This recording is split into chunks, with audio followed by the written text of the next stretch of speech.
Yang mana nak cari MVX tapi harga tak kena? Hari ni saya nak tunjuk sebiji motor. Inilah QJ AX 200, bulanan bawah 260, ikat 5 tahun, muka kosong. Hari ni saya bukan nak tunjuk motor ni punya kelemahan ataupun kelebihan. Hari ni saya nak tunjuk dia punya POE.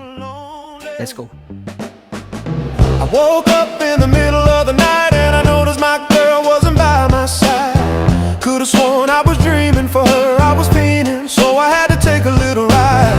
Backtracking on these few years, trying to figure out what I do. Bagi korang tengok bentuk motor ni, ala-ala MVX. Korang nampak?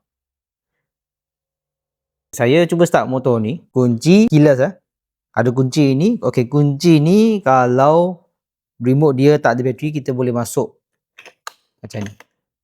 Sepulas. Nampak? Digital meter. Okey, saya cuba start motor ni dulu. Okay. Saya letak dalam poket. Right, lampu depan LED. Lampu signal depan LED. Lampu belakang pula LED, signal belakang LED. Saya naikkan motor dulu tak bagi korang nampak dia punya button. Lampu tinggi dekat sini. Okey. Lepas tu signal kiri, kanan, horn. Ini adalah idling stop. Double signal dengan starter. Ini meter. Meter memang canggih sebab dia ada color, digital meter yang datang dengan color. Belah kiri sini ada compartment. Dalam compartment ni korang nampak dia ada USB Type C dengan Type A, tapi compartment dia agak kecil memang kecil sikit compartment dia. Belah kanan ni, ini tempat buka fuel, buka seat dia.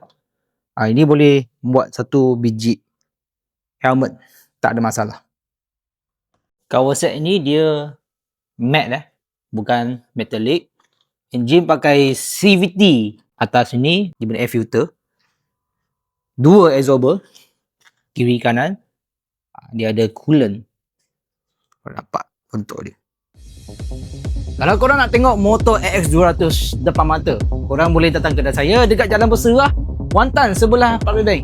Guys, ingatlah, kedai saya bukan start kau jam motor saja, tapi kedai saya ada pusat servis. Jadi kalau motor ada masalah lepas korang beli motor dengan saya atau tim saya, korang boleh datang kedai saya akan bertanggungjawab sepenuhnya. Ini janji saya. Kita jumpa nanti. See you guys.